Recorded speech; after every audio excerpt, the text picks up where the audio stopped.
Welcome to our new interview series from Roots to Passions. Today, we're really delighted to have Dr. Nigel Winnard speaking with us. So in this new series of interviews, we want to learn more about exceptional practitioners who have developed their passion for education from their formative experiences. Join us for a peek behind the curtain of some outstanding international educators and how they've achieved their success. Our guest is Dr. Nigel Winnard. Dr. Winnard has an exceptional career with 19 years of experience as a head of a school in Sudan and Brazil. As a school leader, researcher, and consultant, he works with communities to explore ways in which international schools can revision, articulate, and implement bold visions of serving their students with fidelity in a world of evolving challenges, threats, and opportunities. A keynote speaker at our previous live DIJ CPD event. We are so pleased to welcome back Dr. Winnard. Thank you for joining us. We're excited to have you and have this opportunity to learn a little bit more about your life and your work. Thanks, Claire. It's a heck of a build-up, seriously. Really was, wasn't it?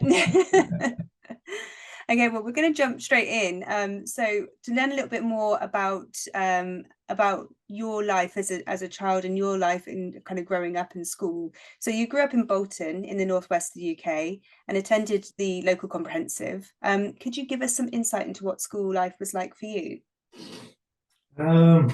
School, it was by turns fantastic on my best days, quite scary on my worst. It was quite a big school, and as such, it was pretty rambunctious, and I was on the receiving end of that rambunctiousness for a few years. So a bit of a legacy of bullying. It was a school that I owe a lot to that school, but it was a school where you typically survived rather than thrived. Yeah, I still have fond memories of it. Yeah. It was a really mixed experience then. Obviously what seems to be some quite painful experiences within that school, but I know that you've previously mentioned that in terms of teaching, you never wanted to do anything else. And you had that foresight from such a young age. Could you tell us a little bit about what inspired that passion to teach? You know, what was good about the comprehensive? What inspired the passion to teach? Or was, yeah, it would be really interesting to learn a little bit more about that. I mean, if you ask me 5 times, I'll give you 5 different answers, I think. But if I reflect on it, everybody went to school. Not everybody did everything else in society. Not everybody became a doctor. Not everybody went to a hospital, or not everybody went to the army or the navy or the air force.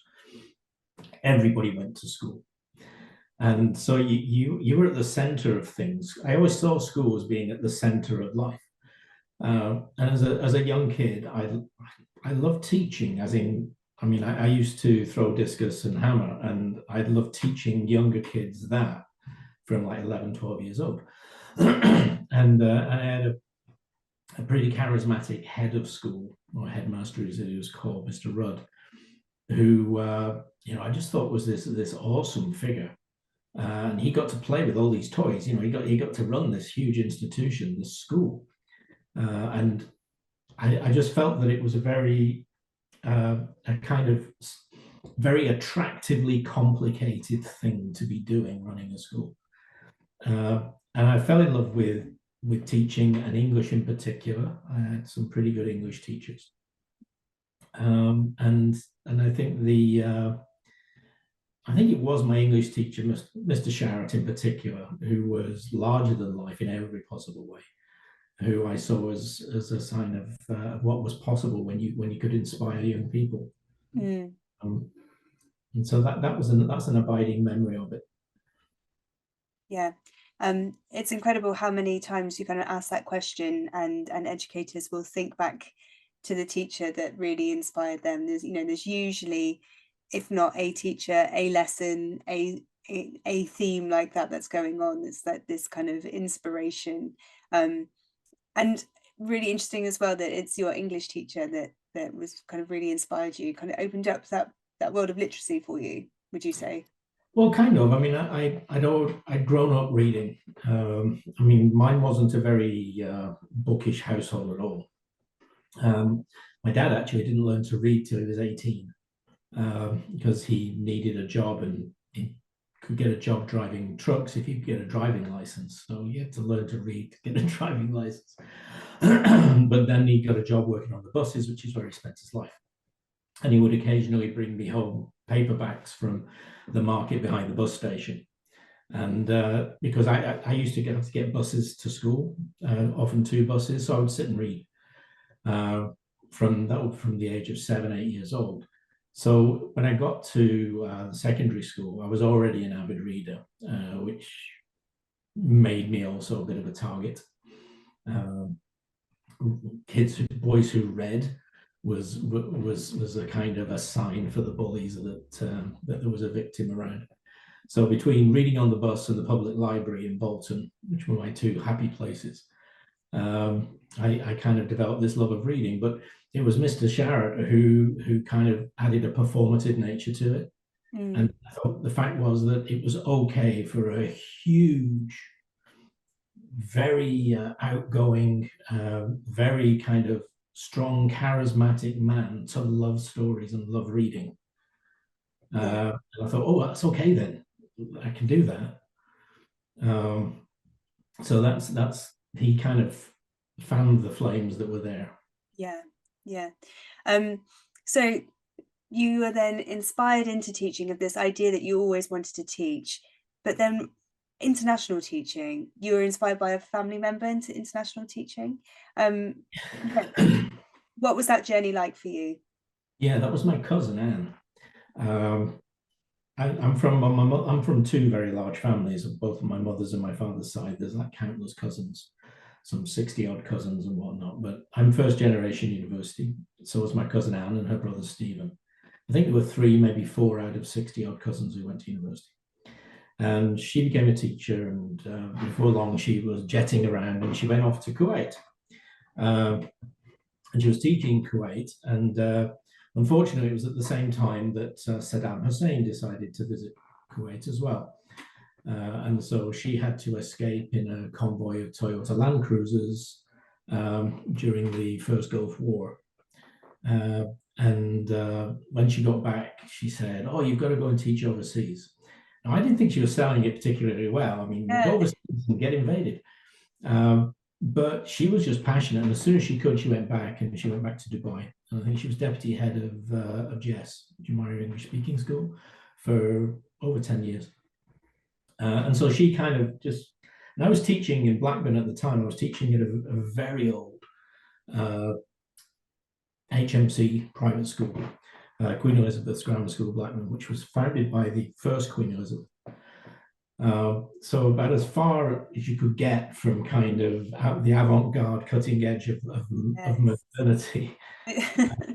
And after 6 years there, I bit the bullet and went off to Bahrain for my first overseas teaching post, which was phenomenal. I was at St. Christopher's in Bahrain and had a fantastic time, and then went back to Liverpool for a promoted position there. But that was my first foray into international education. Yeah. I mean, you mentioned there that from there you went back to Liverpool, but then you went to Sudan and then took on your first headship.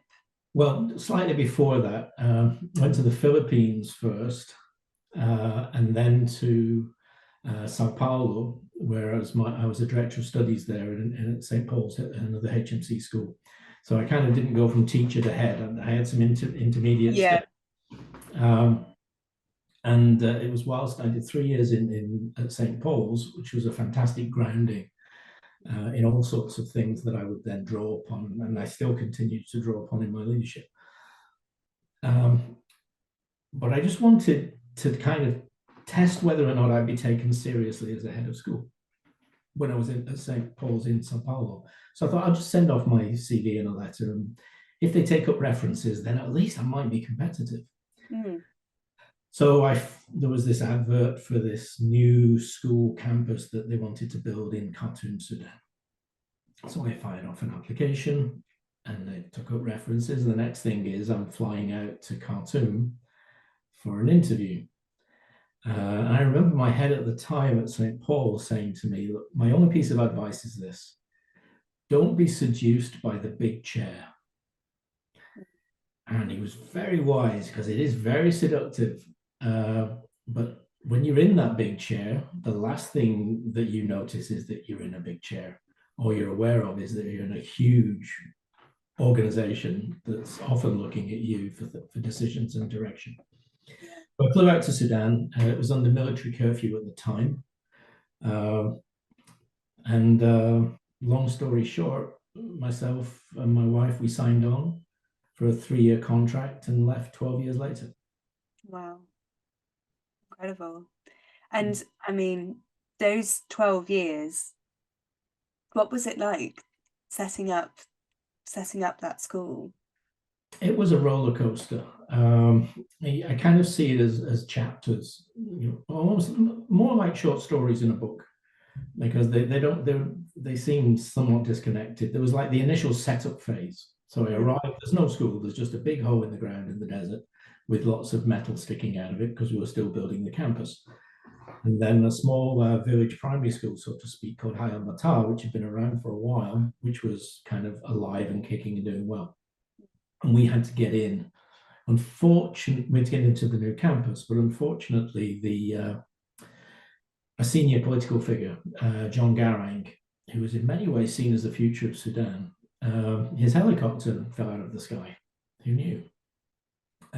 Overnight, we lost 600 laborers from the site, because they were southern Sudanese, and the city descended into a little bit of chaos. That set us back a while. Sadly, it also cost quite a lot of lives. But eventually we managed to open. Recruiting for the school was interesting, because you're recruiting for a dream. And what I learned was that pretty much every teacher is right for your school at the right time. But the best teacher in the world may be totally wrong for you if they arrive at the wrong time. And so I remember having lots of conversations about what is the right time for the right person for something as crazy as this. And so that first cadre of teachers was, and I hope they forgive me if they're listening to this, but they were quite a maverick bunch. They could weather anything. Yeah. And they were the pioneers. And I remember referring to the next cadre of teachers once we'd established everything, got it going, said, we need picture straighteners now. We've built the walls, we've thrown up we've got the furniture, and we now need people come in and be annoyed that the pictures aren't straight, Yes, so yeah. Picture straighteners. And the hardest ones to bring in were phase 3, who were the kind of the learning specialists. Right. Because Sudan didn't change that much. It was still a pretty tough place to live from a Western perspective. So occasionally we would hire some phenomenal teachers, but they would really struggle to adapt to the climate, to the dust, to the lack of filling the gaps, be it theatres, cinemas, shops, malls, alcohol, whatever. And so they would come along, they'd be a phenomenal asset to the school, but they wouldn't stay because the lifestyle didn't fit. Yes. Parallel to all that, Sudan's going through the build-up to what would become the revolution, which happened the year after I left. And then the descent into the madness of civil war, which is what it's going through now and has been doing since April 2023. So quite a roller coaster, phenomenally rich. I doubt there's anything in my career that will come close. The motto we put on a big bronze plaque on a huge granite boulder was building a better Sudan. And I still see what the graduates of the school have gone out and done. And that's exactly what they're doing. And they were taking it back. It's going to take them a while now to get back, but I've no doubt that it'll happen. I don't think the school will reopen, possibly even in my lifetime. But it had impact. And that's the thing that I think I value the most, is I feel that I was part of something that genuinely had impact. Thank you for sharing. It's really interesting to learn about those experiences and what it's like in such a difficult political environment, as well as the practicalities of setting up a new school and trying to recruit teachers to really buy into that vision, with the backdrop of those things you were talking about, must have been incredibly difficult.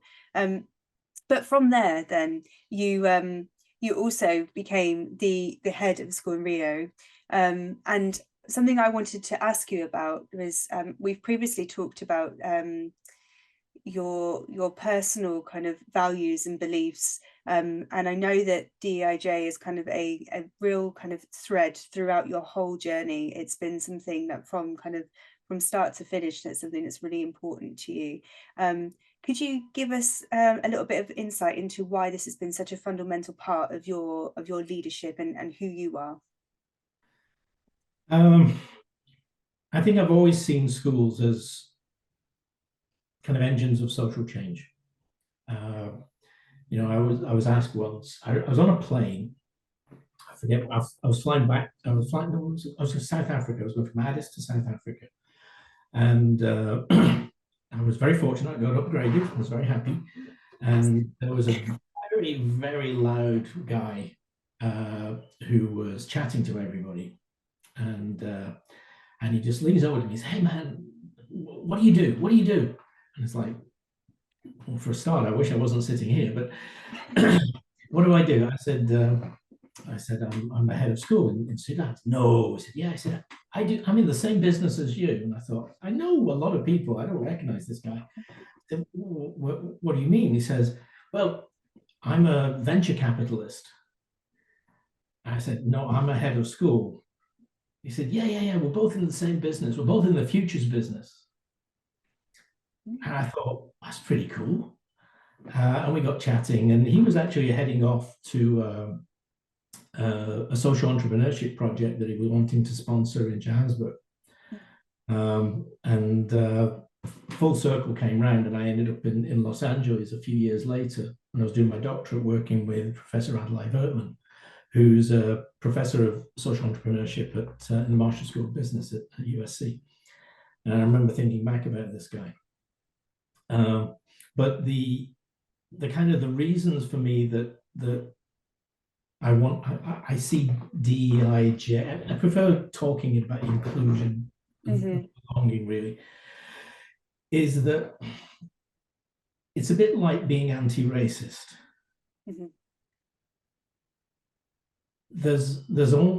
There aren't three camps. You're either anti-racist or you're racist. You know, there isn't a middle ground. I don't know what that would even look like.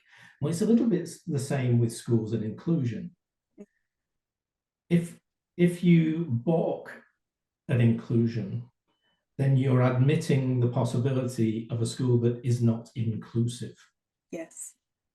So I don't, in a sense, understand it as even a conversational piece.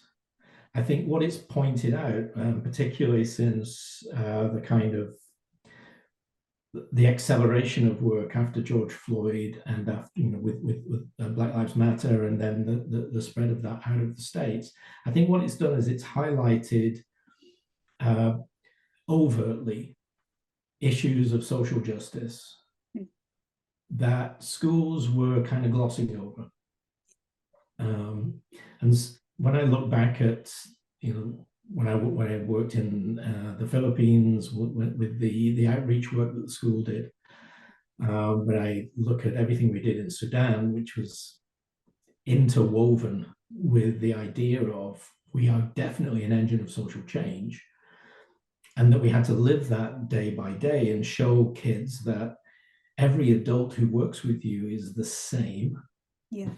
Which is why we had cleaners as speakers in classrooms talking about their journeys. I remember Tesfaye, who's an Ethiopian cleaner, talking to my son when he was in fourth grade, about being a rebel in the wars in Ethiopia. I remember the day when the Ethiopian the Ethiopian president's wife visited. Stunning woman, arrives in this floaty dress with these Jimmy Choo shoes, and I've got to take her around the campus, and she's click-clacking around. We go around into the elementary school, and Tesfaye is there, who was on the janitorial staff, the custodial staff, and the next thing is she screams, he screams, they run at each other and start hugging each other. They both fought in the same unit in the Ethiopian highlands. And I'm just standing there feeling a bit left out here, but realize that, you know, the complexity of people's stories. Yes. You know, Sudan is really where I learned a lot about ethical responsibility to everybody who works with you, for you. Yeah. And then moving to Rio, I mean, Rio is beautiful. It's one of the most beautiful cities on earth, stunning. But there are few places in the world where social inequality is as in your face. Yeah. Largely because of the geography. In Rio, there are these peaks, and on the peaks are where the shanty towns are, the favelas. So you see them very visibly. And the school I was working in, EARJ, one of the two campuses is right against Hosinia, which is one of the largest favelas in South America. And so you've got this daily juxtaposition. And it's like, what are we going to do about this? You know, how are we going to have change conversations? Yes. And that's a lot more difficult to do in a country like Brazil than it was in Sudan. A lot more difficult to kind of talk about social inequality. Yeah. And a lot more challenging to, you know, lots of empathy, don't get me wrong. Lots of desire to do good works. Yeah. But fundamentally challenging structural inequality or structural racism, that's much more difficult a conversation to have there. Yes. How did you help facilitate those conversations, those difficult conversations throughout your headship there?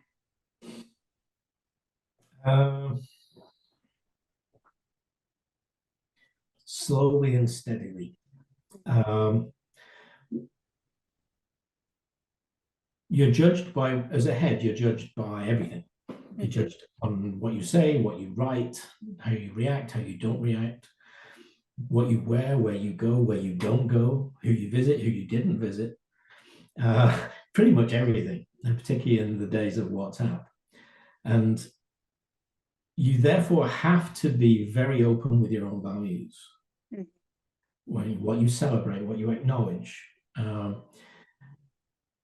Likewise, a head is the interface between a school community and a board, be it, you know, board of directors, board of governors, board of trustees, whatever it happens to be called.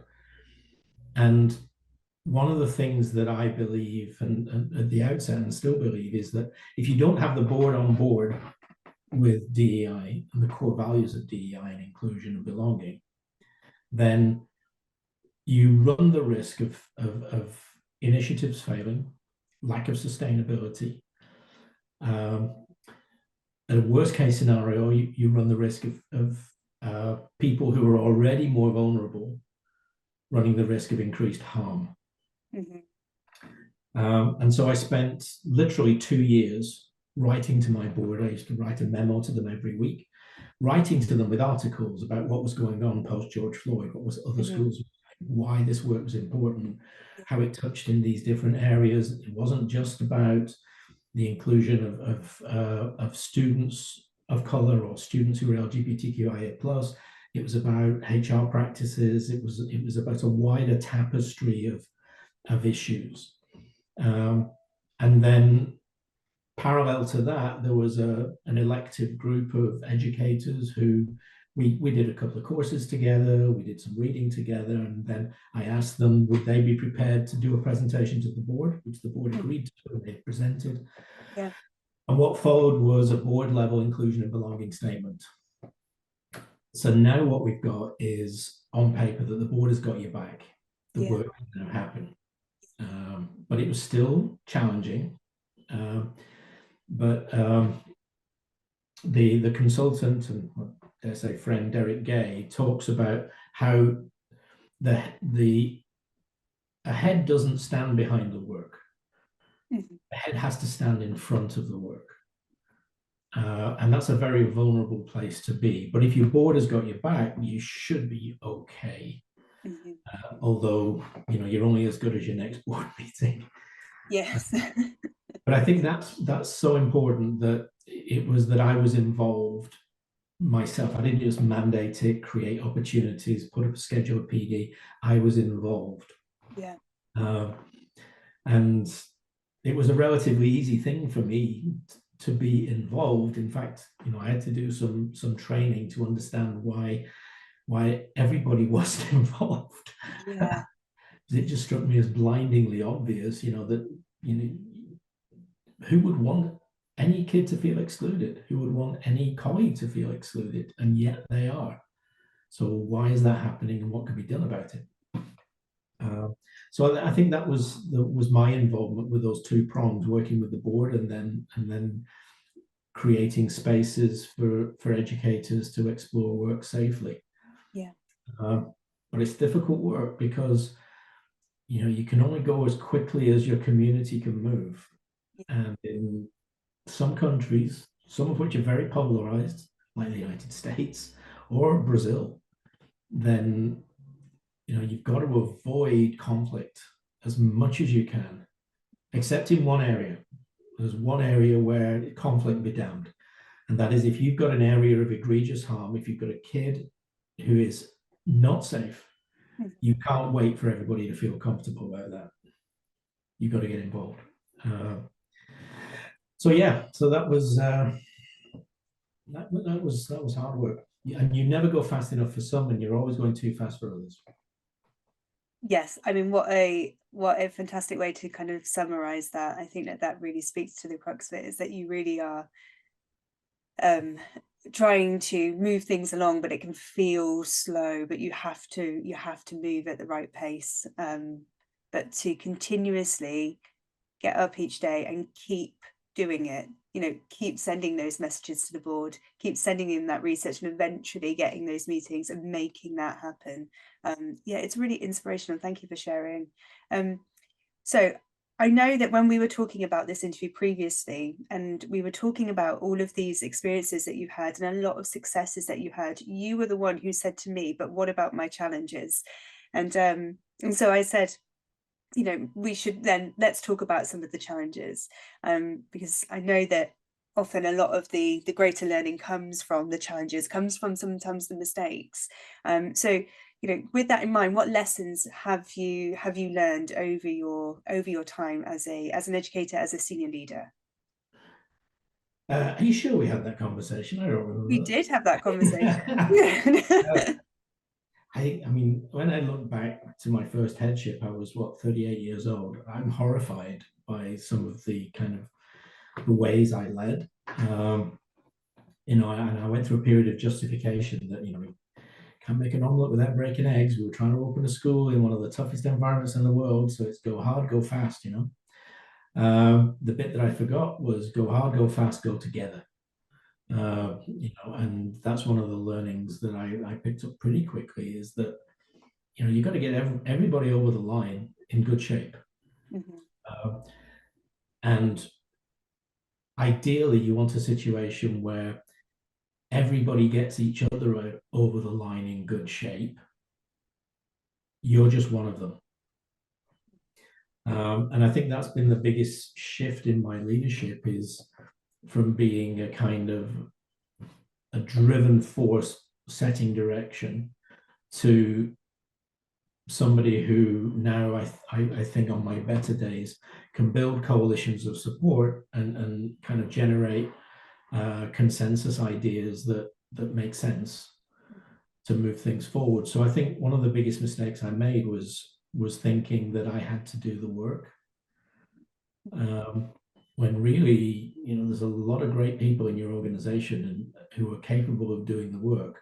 What you can do is you can create the conditions for them to do the work. And I've made some horrific mistakes. I remember one, and I'll apologize now to Peter, you know who you are.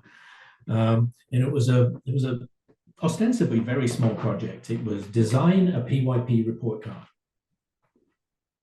Put up a group together, get on with it. They come up with a PYP report card. But of course, I hadn't set sufficiently clear parameters. So what came out, I wasn't happy with, and I kicked it back. And they're saying, well, what do you mean? You never told us that was a parameter or whatever. And that was on me, completely on me. So it's like, okay, design brief, critical. Yeah. And I remember, was it Linda Lambert in one of her books, she talks about the objective is to get broad-based, broad-based skillful participation in leadership. But that word skillful is important. But I think it's incumbent on school leaders to, if you don't have sufficient skillfulness amongst your employees to do the work of leadership, well, create ways of developing that so that you can then tap it later. And I think that's work that underpins a lot of things like communities of practice that I see happening, or any time that teachers get together in working groups. How well have they been developed in terms of their skill set in order to be successful in those groups? And I think sometimes we miss that step. Yeah. Ron Richard's got a lot to say about that, I think. So I think that was a learning. Another one is you're going to get it wrong. So own it. And there was an occasion when I hired a principal, and very successful principal back in her own home country. But I talked earlier about, the best person at the wrong time is a bad fit. Yeah. Well, that was the case there, and that was entirely on me, and I had to let this principal go and own it. And I've regretted that, because in every situation, there's a human cost. If you have to let somebody go, things go south for whatever reason, there's a human cost to that. And when you're in an international school, God forbid it's a situation where they've got kids, and they're losing everything, So, the fellow heads during COVID, whether you were downsizing, for example, it was kind of heartbreaking for many of my colleagues I know in other schools that were letting families go because they just didn't have the revenue to pay salaries. But I think the key thing is you've got to stand up and own it.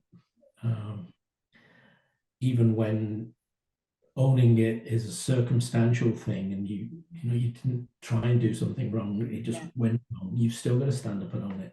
So I remember standing up in the staff room and announcing it to the faculty and saying, look, I can't tell you why, but I will stay here and answer any questions you have as best I can for as long as you've got. I think I stood there for about an hour and a half. And it was, that was tough. But it taught me that you have to own your decisions.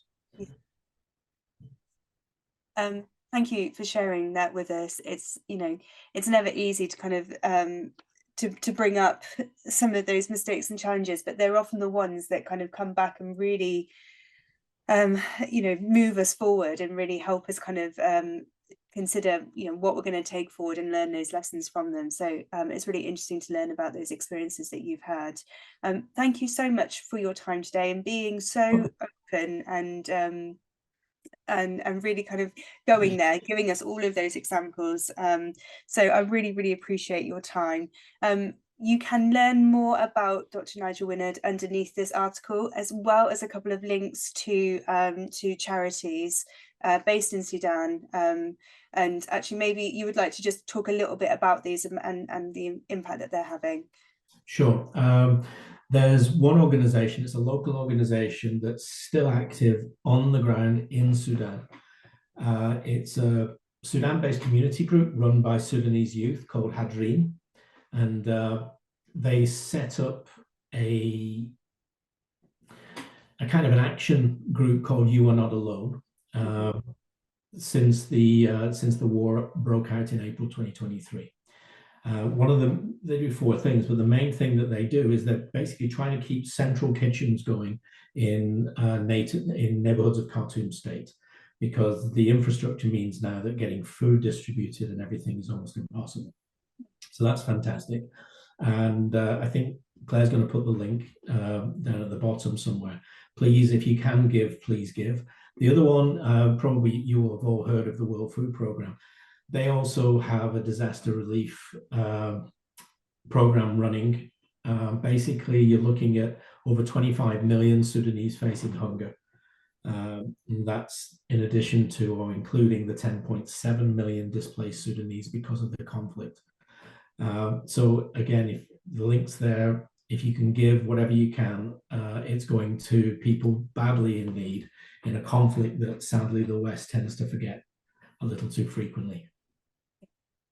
Okay, thank you. Yeah, these are directly underneath this article. Thank you so much for this discussion. Appreciate your time. You're welcome, Claire.